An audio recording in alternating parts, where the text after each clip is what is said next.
ప్రియులైన దేవుని బిడ్డలందరికీ కూడా మన ప్రభువును రక్షకుడైన యేసుక్రీస్తు ప్రభుల వారి అతి పరిశుద్ధ నామములో మీ అందరికీ ఉదయకాల శుభములు తెలియచేస్తున్నాను. సర్వకృపానిధికు దేవుని కృప మిమ్మలను మీ కుటుంబాలను సర్వ సమృద్ధిగా ఆశీర్వదించునుగాక. దేవుని మహాకృపను బట్టి మరొక పర్యాయము మీతో కలిసి దేవుని వాక్యాన్ని వినగలిగే ధన్యత దేవుడు నాకు ఇచ్చాడు. ఇచ్చిన ఆరోగ్యాన్ని బట్టి, చూపిన ప్రేమను బట్టి దేవునికి మహిమ, ఘనత, ప్రభావాలు చెల్లిస్తున్నాను. అలాగే ప్రార్థించిన మీ అందరికీ కూడా నిండు హృదయంతో ప్రత్యేక వందనాలు తెలియజేస్తున్నాను. దేవుని యొక్క వాక్యంలో నుండి ఈ దిన ధ్యానం కొరకై మత్తయి రాసిన సువార్త 26వ అధ్యాయం విందాం. మత్తయి రాసిన సువార్త 26వ అధ్యాయం 36వ వచనం నుండి కొన్ని వచనాలు చదువుకుందామండి. మత్తయి సువార్త 26వ అధ్యాయము 36వ వచనం నుండి కొన్ని వచనాలు చదువుకుందామా? అంతటా యేసు వారితో కూడా గెత్సెమనే అనబడిన చోటుకి వచ్చి, నేను అక్కడికి వెళ్ళి ప్రార్థన చేసి వచ్చు వరకు మీరిక్కడ కూర్చుండుడని శిష్యులతో చెప్పి, పేతురును జబదయ్య ఇద్దరు కుమారులను వెంటబెట్టుకుని పోయి దుఃఖపడుటకును చింతాక్రాంతుడగుటకును మొదలు పెట్టెను. అప్పుడు యేసు, మరణమగునంతగా నా ప్రాణము బహు దుఃఖములో మునిగి ఉన్నది. మీరు ఇక్కడ నిలిచి నాతో కూడా మెలకువగా నుండుడని వారితో చెప్పి కొంత దూరం వెళ్ళి సాగిలపడి, నా తండ్రి, సాధ్యమైతే ఈ గిన్నె నా యొద్ద నుండి తొలగిపోనిమ్ము, అయినను నా ఇష్ట ప్రకారము కాదు, నీ చిత్త ప్రకారమే కాని అని ప్రార్థించారు. ఆయన మరలా శిష్యుల యొద్దకు వచ్చి వారు నిద్రించుట చూచి, ఒక గడి అయినను నాతో కూడా మేల్కొని ఉండలేరా? మీరు శోధనలో ప్రవేశించకూడనట్లు మెలకువగా ఉండి ప్రార్థన చేయుడి. ఆత్మ సిద్ధమే కాని శరీరము బలహీనమని పేతురుతో చెప్పి, మరలా రెండో మారు వెళ్ళి, నా తండ్రి, నేను దీనిని త్రాగితేనే కాని ఇది నా యొద్ద నుండి తొలగిపోవుట సాధ్యము కాని ఎడల నీ చిత్తమే సిద్ధించునుగా కని ప్రార్థించి తిరిగి వచ్చి వారు మరలా నిద్రించుట చూచెను. ఎలయనగా వారి కన్నులు భారముగా ఉండను. ఆయన వారిని మరలా విడిచి వెళ్ళి ఆ మాటలే చెప్పుచూ మూడవ మారు ప్రార్థన చేశాను. అప్పుడు ఆయన తన శిష్యుల వద్దకు వచ్చి, ఇక నిద్రపోయి అలసట తీర్చుకొనుడి, ఇదిగో ఆ గడియ వచ్చి ఉన్నది. మనిషి కుమారుడు పాపుల చేతికి అప్పగింపబడుచున్నాడు. రండి వెళుదము, ఇదిగో నన్ను అప్పగించువాడు సమీపించి ఉన్నాడని వారితో చెప్పారు. దేవుడి వాక్య భాగమును మన కొరకై ఆశీర్వదించునుగాక. ప్రియులరా, గత కాలంలో మనము రూపాంతర కొండ అనుభవాన్ని మనము ధ్యానం చేశాం. హెర్మోను కొండ మీద యేసుక్రీస్తు ప్రభుల వారు తన శిష్యులతో కూడా చేసిన ప్రార్థన, జరిగిన రూపాంతరము, అందులో ఉన్న ఆత్మీయ అర్థాలను కొన్ని దేవుడిచ్చిన కృప చొప్పున జ్ఞాపకం చేసుకున్నా. ద ఎక్స్పీరియన్స్ ఆఫ్ హెర్మోన్ అని మనం చెప్పుకున్నాం. మీకు చాలా మందికి జ్ఞాపకం ఉందనుకుంటా. హెర్మోను అనుభవము అని మనం ధ్యానం చేశాం.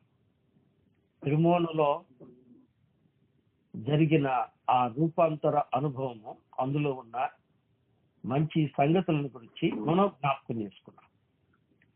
ఈ దినం దేవుడిచ్చిన కృప చొప్పున దేవుని నడిపింపుని బట్టి ప్రియులారా, యేసు ప్రభువారు తాను సిలువకు వెళ్ళక ముందు గెత్సెమనే అనబడిన తోటలో చేసిన ప్రార్థన, జరిగిన ఆ యొక్క సన్నివేశం ఆధారం చేసుకుని మనం ఒక అనుభవాన్ని ధ్యానం చేద్దాం. ఏంటంటే the experience of Gethsemane. The experience of Gethsemane. Gethsemane అనుభవము. గెత్సెమనే అనుభవము, అందులో ఉన్న ధ్యానము. గెత్సెమనేలో ప్రభువారు పొందిన వేదనలు కొన్ని ఉన్నాయి. ఆ వేదనలు మనకు ఏం నేర్పుతున్నాయి అనే సత్యాలను ఈ యొక్క ఉదయకాలం ధ్యానం చేద్దాం. దయచేసి నిద్రపోకండి. ఆ కనెక్షన్లో, ఎవరి కనెక్షన్లో ఆ సౌండ్ వస్తుందో వారు బాధ్యత వహించాలని ప్రభు పేరిట నేను మనవి చేస్తున్నాను. సిలువ మరణము కంటే ముందుగే యేసు ప్రభువారు గెత్సెమనే తోటలో ఒక భయంకరమైన ఆత్మీయ మరణాన్ని రుచి చూచారు. ఈ అనుభవాన్ని మనం ధ్యానం చేద్దాం. ప్రియులారా, ఈ యొక్క గెత్సెమనే అనే మాట ప్రియులారా మత్తయి సువార్తలోను మార్కు సువార్తలోను గెత్సెమనే అని చోటు అని ఉంది. కానీ అది ఒక తోట అని ప్రియులారా యోహాను సువార్త 18వ అధ్యాయంలో మనం చదువుతాం. కాబట్టి గెత్సెమనే అనే తోట, గెత్సెమనే తోట ఎక్కడుంది? ఒలీవ కొండ మీద ఉంది. అందుకనే వాడుక చొప్పున ఒలీవ కొండకు వెళ్ళిరి అని చదువుతున్నాం. వాడుక చొప్పున యేసు ప్రభువారు ప్రతిదినం ఒలీవ కొండకు వెళ్ళి ప్రార్థన చేసేవారు అని మనం సువార్తలో చదువుతున్నాం. కాబట్టి ప్రభువారికి ఉన్న అలవాట్లు కొన్ని ఉన్నాయి. ఆయన వాడుక చొప్పున పెందలకడ లేచి ఇంకా రాత్రి ఉండగానే అరణ్యమునకు వెళ్ళి ప్రార్థన చేసేవారు. ఆయనకున్న మొదటి అలవాటు ఎర్లీ మార్నింగ్, ఇంకా చీకటి ఉండగానే పెందలకడనే లేచి ఆయన అరణ్యానికి వెళ్ళి ప్రార్థన చేసేవారట. ప్రియులారా, ఆయన దేవాతి దేవుడు, ఆయన సర్వశక్తి గల దేవుడు. ఆయన ఈ లోకానికి సర్వమానవాళికి రక్షణ ఇవ్వడానికి వచ్చిన దేవాతి దేవుడు.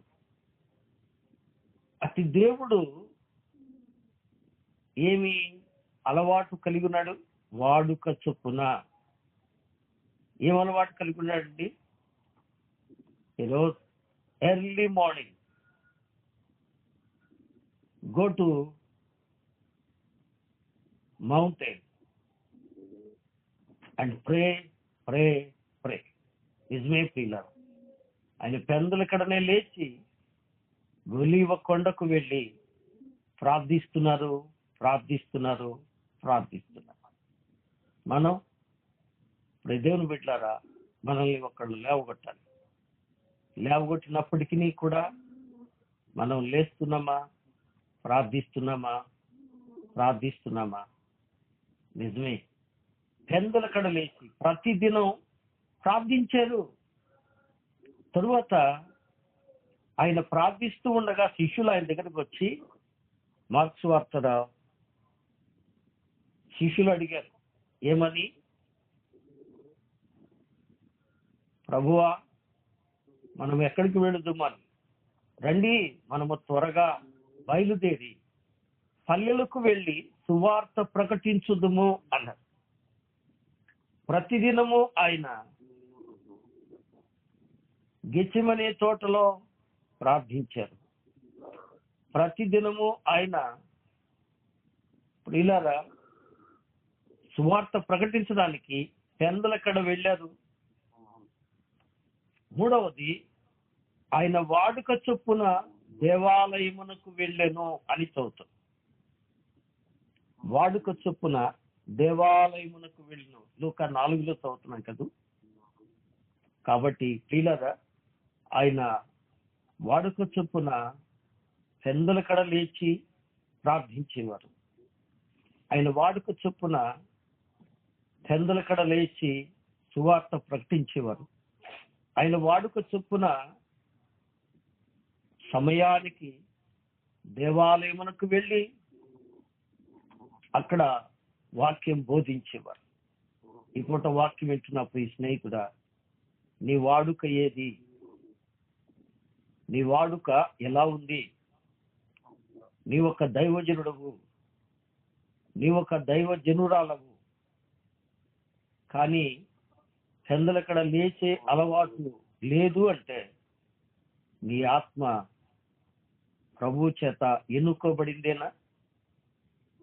నిన్ను ఎన్నుకున్న ప్రభు పెందలకడ లేచి ప్రార్థిస్తున్నాడు. నీవు ప్రార్థిస్తున్నావా? ఇక వినండి, ఇప్పుడు మనం గెత్సెమనే వనం దగ్గరికి వద్దాం. గెత్సెమనే తోట దగ్గరికి వద్దాం. ఈ గెత్సెమనే తోటకు యేసు తన శిష్యులతో బయలుదేరాడు. ఆయన లేచి తన శిష్యులతో కూడా బయలుదేరి ఒలీవ కొండకు వెళ్ళెను అని చదువుతున్నాం. యేసు శిష్యులు ఎంతమంది? యేసుతో కూడా ద మినిస్ట్రీ ఆఫ్ జీసస్ మొత్తం ఎంతమంది అండి? 13 మంది. యేసయ్య శిష్యులు, 12 శిష్యులు, యేసుక్రీస్తు ప్రభువారు. వింటున్నారు కదా. తరువాత యేసుక్రీస్తు ప్రభువారు పోను 12 మంది. ఈ 12 మందిలో ప్రభురాత్రి భోజనం దగ్గర నుంచి దుష్ట హృదయంతో ప్రభు యొక్క బలలో పాలు పొంది యోహాను సువార్త 13వ అధ్యాయంలో మనం చదువుతాం. అతడు ప్రభు చేతిలో నుంచి ముక్క తీసుకోగానే అతనిలోకి సాతాను ప్రవేశించి అతడు లేచి బయటికి వెళ్ళెను అని చదువుతున్నాం. ఎవరతను? ఇస్కరియోతు యూదా కదండి. అతడు ప్రియులారా సమాజంలో నుంచి లేచి బయటికి వెళ్ళాడు. ఎందుకోసం వెళ్ళాడు? అతని యొక్క తొందరపాటు ఏమిటి? దేవుని సన్నిధి నుండి లేచి వెళ్ళాడు. ఈ పూట వాక్యం వింటున్నప్పుడు ఈ స్నేహితుడు సోదరి, దేవుని సన్నిధి కంటే అంత ముఖ్యమైన పని ఏమిటి నీకు? దేవుని పనిని నిర్లక్ష్యం చేసి దేవుని కార్యాల్లో పాలు పొందకుండా సోమరివై నిద్రిస్తున్నావా? లేక నిర్లక్ష్యంగా దేవుని కార్యాల నుండి తొలగిపోతున్నావా? అలా వెళ్ళిన వ్యక్తి ఎవరండి? ఇస్కరియోతు యూదా. అతడు వెళ్ళినందువలన అతనిలోనికి ఏమొచ్చిందండి? సాతాను వచ్చింది. ఫలితంగా అతడు ప్రియులారా భయంకరమైన స్వమరణానికి పాత్రుడయ్యాడు. ఇది చాలా దౌర్భాగ్యం. ఇక రండి, యేసు ప్రభువారు మిగిలిన 11 మంది శిష్యులతోనూ యేసు ప్రభువారు బయలుదేరి గెత్సెమనే తోటకు వెళ్ళారు. గెత్సెమనే తోటకు వెళ్ళినప్పుడు ఆయన కొందరిని అక్కడ కూర్చోమన్నారు కదండి. మనం ఇక్కడ చదివాం.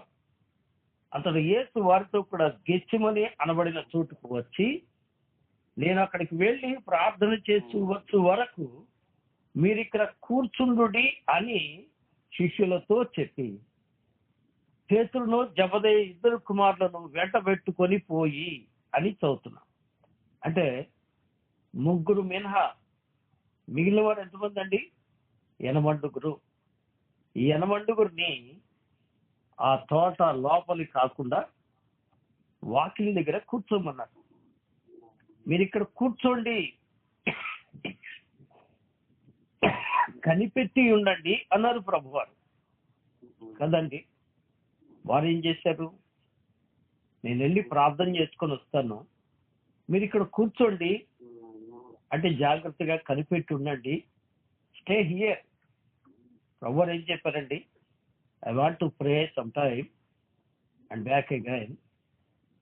After while please stay here. మీరు ఇక్కడ కూర్చోండి, ఇక్కడ ఉండండి అన్నారు ప్రభు. వారు ఉన్నారండి. నిజమే. ఈ విషయాలు ఇంకా లోతుగా ధ్యానం చేద్దాం ముందుకు వెళ్ళి. తరువాత యేసు ప్రభు వారితో పాటు తోట లోపలికి వెళ్ళిన వారు ఎంతమంది అండి? 3. ఆ 3 ఎవరో మనకు తెలుసు. పేతురు, యోహాను, యాకోబు. వారు ఆయనతో కూడా లోపలికి వెళ్ళి ప్రార్థించారంటారా? వారు ప్రార్థించారంటారండి? ఏమండి? వారు నిద్రపోయారు. వారు నిద్రపోయారు. ప్రార్థించడానికి వచ్చారు, ప్రభుతో కలిసి వచ్చారు, కానీ వారు నిద్రపోతున్నారు, వారు గురకలు పెడుతున్నారు. కానీ ప్రార్థించింది ఎవరండి? Only one man, is only lord Jesus Christ. కేవలం ఒక్కరే ప్రార్థించారు. వాళ్ళు ప్రార్థనకు రావాలి, కానీ రాకుండా ఎగ్గొట్టి వెళ్ళిపోయాడు ఆయన ఒక ఆయన. వారు ప్రభు సన్నిధిలో కనిపెట్టుకుని ఉండాలి, కానీ చిన్న శోధన రాగానే అక్కడి నుంచి పారిపోయారు కొంతమంది. ప్రభువుతో ప్రార్థన చేయడానికి లోపలికి వచ్చారు, కానీ వారు 3 ఏం చేశారండి? కునికి నిద్రించారు. కారణం ఏమండి? వారి కన్నులు భారంగా ఉన్నాయి. ఎన్ని రోజులు చెప్పినా, ఎన్నిసార్లు చెప్పినా పాపం వాళ్ళకి భారం తగ్గదు. ఏమండి? వారిని వెంటబెట్టుకుని వచ్చేవాళ్ళు కూడా అందుకే వాళ్ళని ప్రోత్సహిస్తారేమో. ఎందుకు? నిద్రపోవడానికే. జాగ్రత్త సుమా, దేవుని సమయం చాలా విలువైంది. సమయం దాటిపోయిన తర్వాత మనం ఎంత ప్రయత్నించినా అది తిరిగి రాదు సుమా, గమనిద్దాం. ఇక రండి, గెత్సెమనే తోట అనుభవాన్ని లేదా గెత్సెమనేలో ప్రభువారు అనుభవించిన వేదనను మనం ధ్యానం చేద్దాం. ప్రియులారా, దయచేసి శ్రద్ధతో వినాలని ప్రభుపేట మీకు నమస్కరించి మనవి చేస్తున్నా. గెత్సెమనే అనగా ద ఆయిల్ ప్రెస్ అంటారు ఇంగ్లీష్ లో. ద ఆయిల్ ప్రెస్ అంటే, ప్రియులారా, గెత్సెమనే అంటే హీబ్రూ భాషలో నూనె గానుగా అని అర్థం. నూనె గానుగా. ఒలివ కాయలను గానుగులా వేసి తొక్కినప్పుడు, నలిపినప్పుడు, ప్రెస్ చేసినప్పుడు, ఆ గానుగులా వేసి ఒత్తినప్పుడు ఆ పిప్పి బయటకు వస్తుంది, నూనె బయటికి వస్తుంది. కాబట్టి అక్కడ ఆ గానుగలో ఈ యొక్క ఒలీవ కాయలు నలుపబడుతున్నాయి. విన్నారా? నలుపబడుతున్నాయి. ఒలీవ పండ్లు ఎలాగూ నలిగిపోతున్నాయో, లోక పాపములు అనే గానుగలో యేసుక్రీస్తు ప్రభువారు కూడా నలిగిపోయారు. ఆ నలిగిపోయిన అనుభవమే గెత్సెమనే అనుభవం. ఇప్పుడు మనం కొన్ని మాటలు జ్ఞాపకం చేసుకుందాం. మొదటిగా పాత నిబంధనలో యెషయా గ్రంథం 53వ అధ్యాయము 10వ వాక్యాన్ని చదువుకున్నామా? యెషయా గ్రంథం 53వ అధ్యాయము 10వ వాక్యం. అతని నలుగగొట్టుటకు యెహోవాకు ఇష్టమాయెను, ఆయన అతనికి వ్యాధి కలుగజేసెను. అతడు తన్ను తానే అపరాధ పరిహారార్థ బలి చేయగా అతని సంతానము చూచును. అతడు దీర్ఘాయుష్మంతుడగును. యెహోవా ఉద్దేశము అతని వలన సఫలమగును. విన్నారు కదూ? ఆయన ప్రియులారా నలుగగొట్టబడిను అని చదువుతున్నాం. నలుగగొట్టబడిను. యేసు ప్రభువారు తన తండ్రి వలన నలుగగొట్టబడిను అని ఇక్కడ చదువుతున్నాం. మరొక మాట మన ధ్యానంలో ఉన్న మాట చూడండి, మత్తయి సువార్త 26వ అధ్యాయము 36వ వచనం. ఆయన ప్రార్థన చేయుటకు అంతటా యేసు వారితో కూడా గెత్సెమనే అనబడిన చోటికి వచ్చారట. ఎందుకు వచ్చారు? గెత్సెమనే అంటే ఏమనుకున్నాం? నూనె గానుగ. నూనె గానుగలో జరిగే ప్రక్రియ ఏమిటండి? నలుగగొట్టబడటం. నలుగగొట్టబడడానికి ఆ యొక్క ఒలీవ కాయలను తీసుకొస్తారు, దాని ద్వారా నూనె తీస్తారు. అలాగైతే గెత్సెమనే తోటకు యేసు ప్రభువారు ఎందుకు వచ్చారు? నలుగగొట్టబడడానికి వచ్చారు. ప్రియులారా, ఎందుకు అనగా తన తండ్రి చిత్తము నెరవేర్చడానికి నలిగిపోయారు. దయతో వినండి, ఇక్కడ మనం గెత్సెమనే తోట అనుకుంటున్నాం. గమనించండి, ఈ గెత్సెమనే తోట అనుభవంలో ఒక సంగతి నేను మీకు జ్ఞాపకం చేస్తా. చూడండి, మొట్టమొదటిగా ఆదికాండం 3వ అధ్యాయంలో ప్రియులారా ఏదేను వనము లేదా ఏదేను తోట అనేది ఉంది. దేవుడు దాన్ని ఏర్పాటు చేశారు. అందులో నేల మట్టితో ఒక నరుని చేసి దేవుడు ఆ నరుని అందులో ఉంచారు.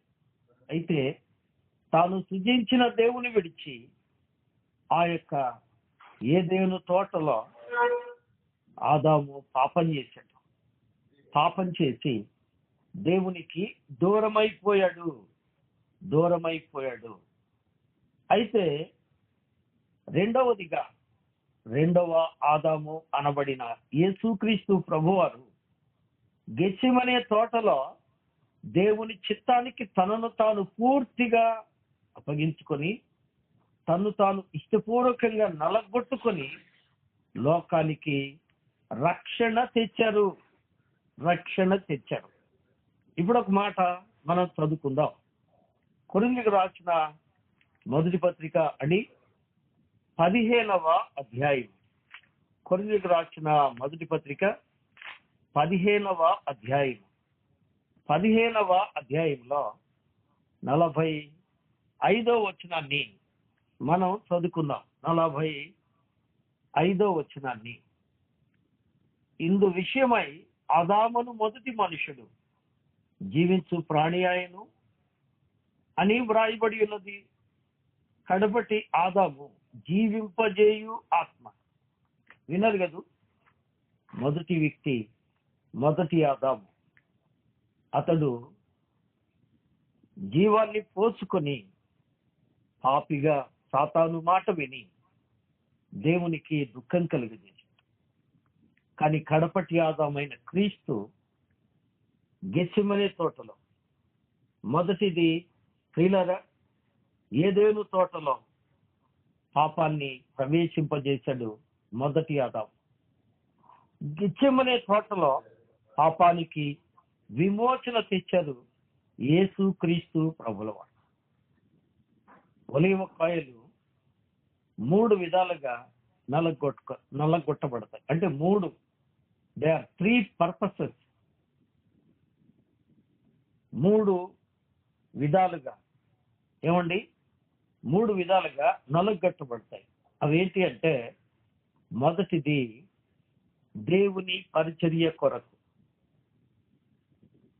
ఏమండి దేవుని పరిచర్య కొరకు మనం నిర్గమకాండంలో చూస్తాం.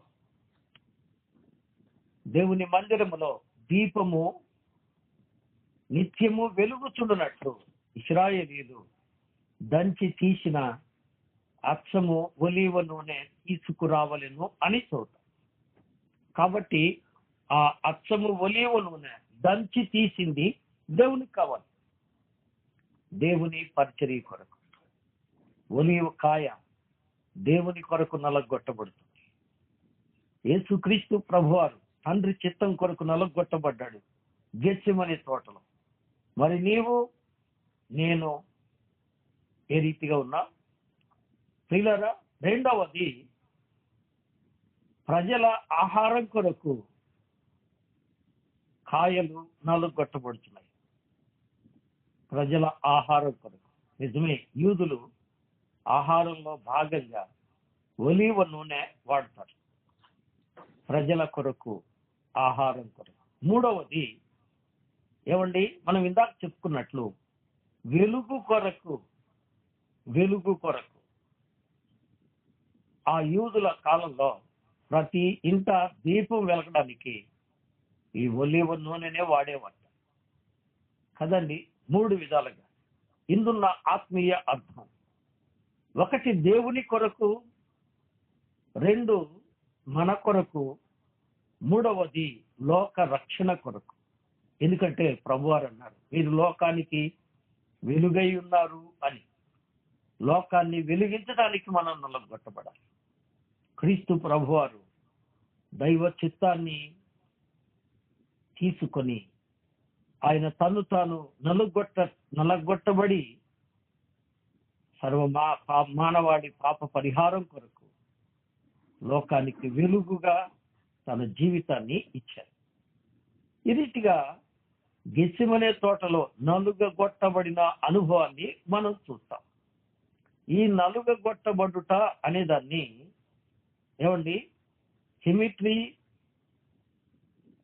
డ్రోసిస్ అంటారు వైద్య సిద్ధాంతంలో.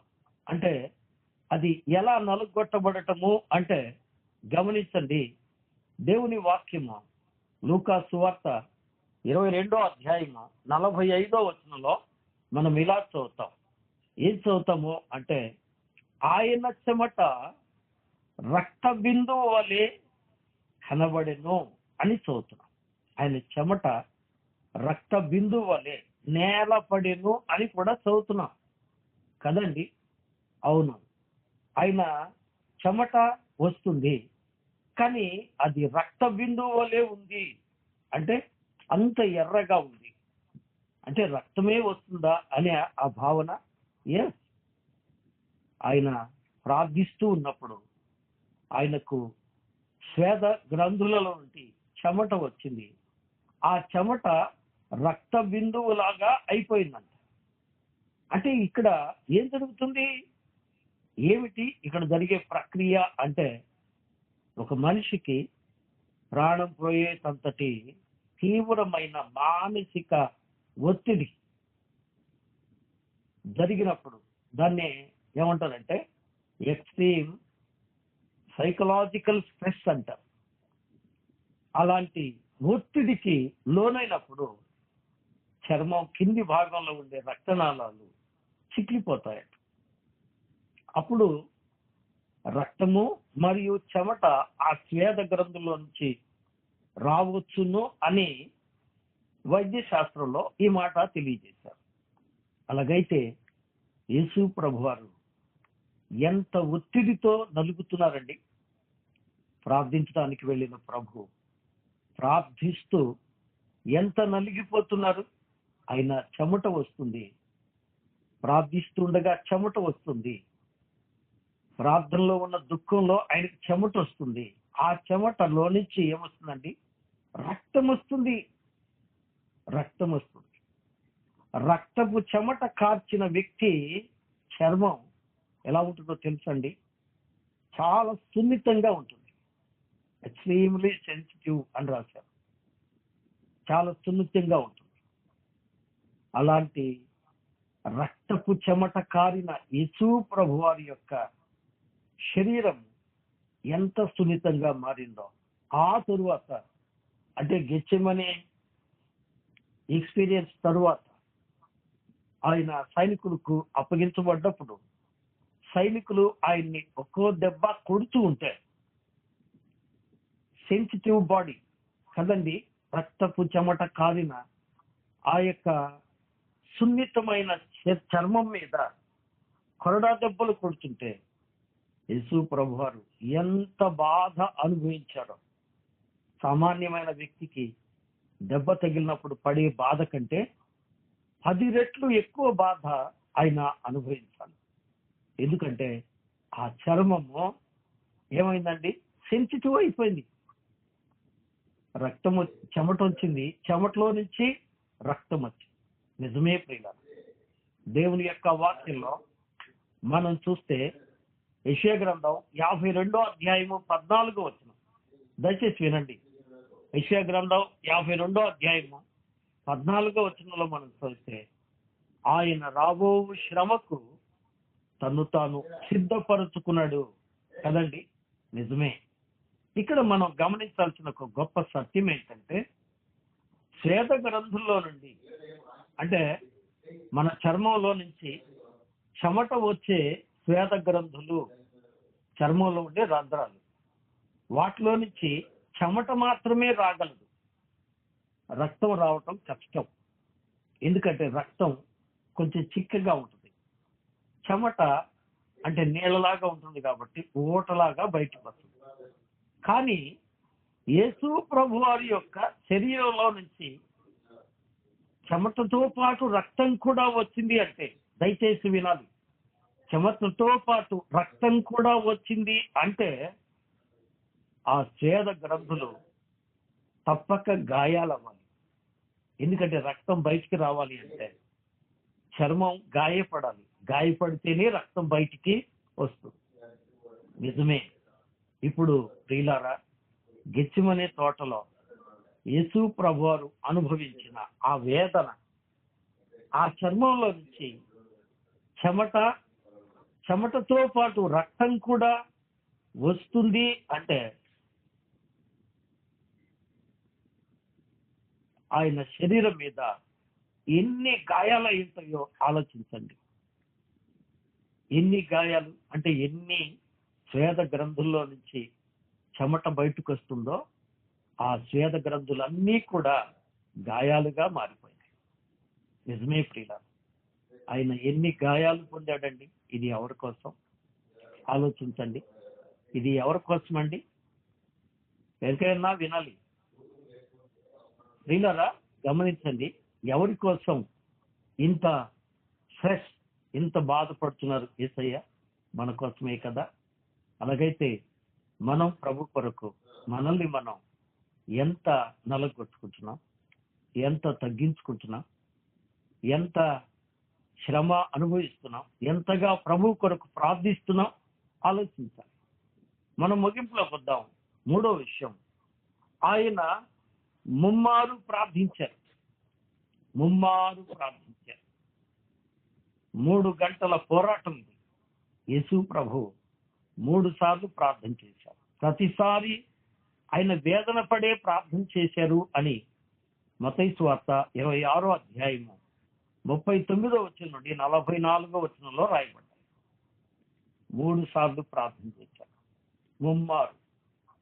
ఈ ముమ్మారు ప్రార్థన చేసినప్పుడు 3 సార్లు శిష్యుల దగ్గరకు వచ్చినప్పుడు ఏం చేస్తున్నారండి వాళ్ళు? ముమ్మారు నిద్రపోతున్నారు.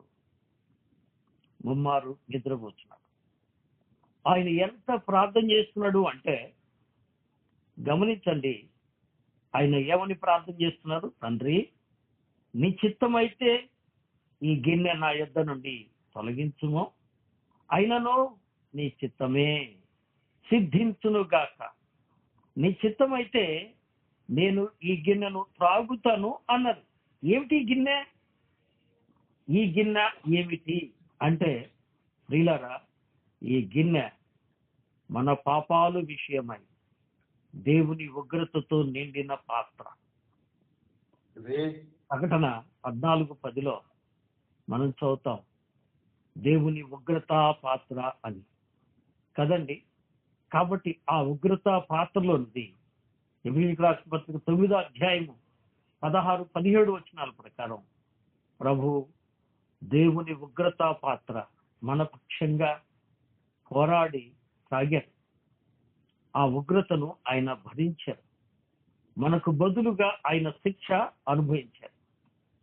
ఆ గెత్సెమనే తోటలో ఆయన పొందిన అనుభవంలో ఎంత వేదన పడ్డారు అంటే, మనం చదివితే లూకాసు వార్తలో 22వ అధ్యాయం 43వ వచనంలో మనం చదువుతాం. ఆయన వేదన పడి, ఆతురపడి, చెమట రక్త బిందు వలె కారునట్లు, నేల మీద పడునట్లు ప్రార్థిస్తూ వేదన పడుతూ ఉండగా పరలోకం నుండి ఒక దూత వచ్చి ఆయన్ను బలపరిచెను అని చదువుతున్నా. ఎందుకుట? ఆయన మరణ వేదన అనుభవిస్తున్నాడు. అక్కడ ఆయన చర్మం చిక్కి అందులో నుంచి, అనగా స్వేద గ్రంథుల్లో నుంచి రక్తం వస్తుంది. అంటే ఆయన చర్మం అంతా కూడా వేదన అనుభవిస్తుంది. ఆ వేదనలో ఆయన అక్కడే కృంగిపోకూడదు, అతి భయంకరమైన శిలువ మరణాన్ని అనుభవించాలి. అందుకనే ఆయనను దేవుని దూత బలపరుస్తున్నాడు. ప్రియులారా, గమనించారా?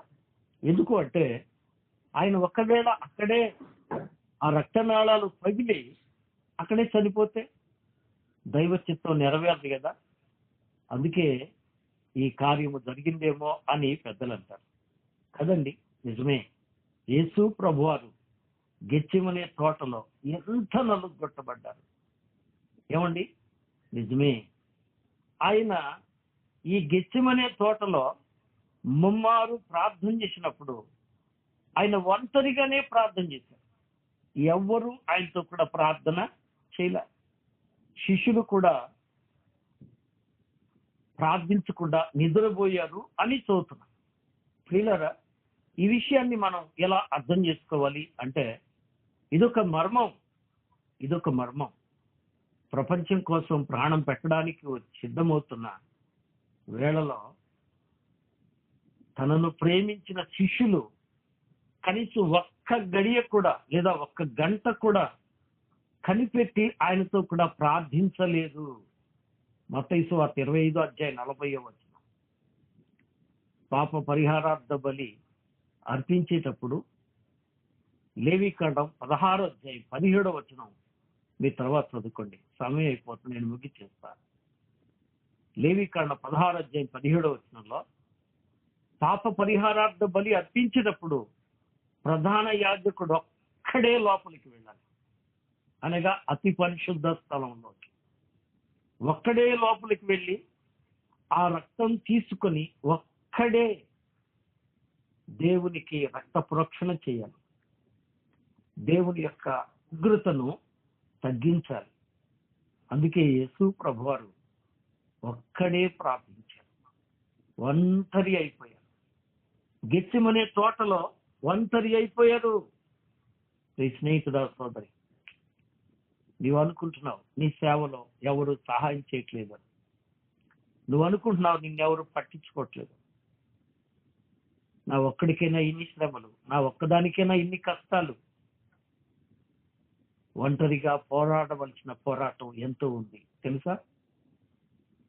దేవుని సన్నిధిలో నీవు ఒంటరిగా పోరాడి బలపడాల్సిన, ఎందుకంటే నీవు చేయవలసిన కార్యం ఎంతో ఉంది.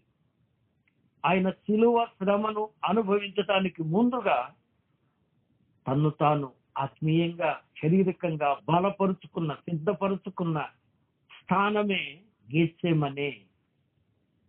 దాన్ని ఏమంటారు? నలుగగొట్టు స్థానము, ద ఆయిల్ ప్రెస్. నిజమే, నలగగొట్టబడు స్థానం. ఈ స్థానము యేసు ప్రభువారు తను తాను శిలువ ప్రక్రియకు సిద్ధపరచుకోవడానికి ఉపయోగించుకున్నారు. అలాగైతే ప్రియ స్నేహితుడా, సోదరి, నిన్ను నీవు దేవుని సన్నిధిలో సిద్ధపరుచుకుంటున్నావా? నిజమే. ఆయన మన అందరి పాపాల కొరకు, ఏమండి, ఒక మాట చూద్దాం. యెషయా గ్రంథం 63వ అధ్యాయం. యెషయా పుస్తకం అండి, 63వ అధ్యాయం 3వ వచనాన్ని మనం చదువుకుందాం. అక్కడ వ్రాయబడ్డ మాటలు చూద్దాం. యేసు ప్రభువారిని గురించి ఎంత చక్కని మాటలు ఇక్కడ రాశారు. ఒంటరిగా ద్రాక్ష గానుగను త్రొక్కి తిని, జనములలో ఎవడునూ నాతో కూడా ఉండలేదు. కోపగించుకుని వారిని తొక్కి తిని, రౌద్రము చేత వారిని అణగదొక్కి తిని, వారి రక్తము నా వస్త్రముల మీద చిందినది, నా బట్టలన్నీ డాగులే. వినరా? ఒంటరిగా, సింగిల్ గా. నిజమే. ఈ ఒంటరి ప్రార్థన, ఒంటరి నలుగగొట్టబాటు, ఒంటరి సిద్ధపాటు యేసు ప్రభువారు మనకు మాదిరిగా చూపించి వెళ్ళాడు. ప్రతి దేవుని బిడ్డ ఈ ఒంటరి సిద్ధపాటు ప్రభు సన్నిధిలో అందుకనే మత్తయి 6:6 చెప్పారు, నీవు ప్రార్థన చేసేటప్పుడు గదిలోనికి వెళ్ళి రహస్యమందు చూస్తూ నీ తండ్రికి ప్రార్థన చేయము అని చెప్పారు కదా. ఇలాంటి గెత్సెమనే అనుభవం, నలుగగొట్టబడే అనుభవం, ప్రభు కొరకు గాయపడే అనుభవం, ప్రభు సన్నిధిలో సిద్ధపరుచుకునే అనుభవం గెత్సెమనే అనుభవం. యేసు ప్రభు గెత్సెమనే తోటలో రక్తపు చెమట కార్చింది కేవలం మరణానికి భయపడి కాదు, నీవు నేను నరకంలో కాల్చబడకూడదని, నీవు నేను నరకంలో శిక్ష అనుభవించకూడదని ఆయనే మన కోసం ముందుగా తన రక్తాన్ని చిందించి ఆయన ఆ యొక్క శిలువలో వేదన పడ్డారు. దానికి ముందుగా గెత్సెమనే తోటలో తన చెమటతో పాటు రక్తాన్ని చిందించాడు. ఈ పూట వాక్యం వింటున్న ప్రియ స్నేహితుడా, సోదరు, ఈ అనుభవాన్ని ప్రతి ఒక్కరము మనం కలిగి ఉండాలి. దేవుని సేవలో, దేవుని పరిచర్యలో, దేవుని విశ్వాస జీవితంలో మనం నలుగగొట్టబడాలి. ప్రభు కొరకు సిద్ధపడాలి. ప్రభు కార్యాల కొరకు మనం సిద్ధపరుచుకోవాలి. నిజమే ప్రియులారా, గెత్సెమనే అనుభవంలోనికి ఏనాడైనా వచ్చావా బాబు అమ్మ? ఇక్కడ మరలా వెనక్కుందాం. యేసయ్య తను తాను నలుగొట్టుకొని ప్రార్థన చేశారు. శిష్యులు కళ్ళు భారం కలిగి నిద్రపోయారు. అంతేకాదు ఇస్కరియోతు యోధ సైనికులతో రాగానే బయట కూర్చున్న 80 పారిపోయారు. శ్రమలకు పారిపోతున్నావా? కష్టాలకు తప్పించుకొని ముఖం తప్పించి ఏమండి చేతులుగిన ముమ్మారు అబద్ధం ఆడినట్లు ప్రభువును విడిచి వెళ్ళిపోతున్నావా? ఇస్కరియోతు యోధావని కేవలం ధనం కోసం, కేవలము లోకాశల కోసం ప్రభువును అమ్ముకుంటున్నావా? ఏది నీ స్థితి? గెత్సెమనే తోటలో ప్రభువు నేర్పిన ఈ చక్కని పాఠాన్ని నీవు నేను నేర్చుకుందాము గాక. దేవుడు తన మాటలను మన కొరకై ఆశీర్వదించును గాక. ఆమేన్.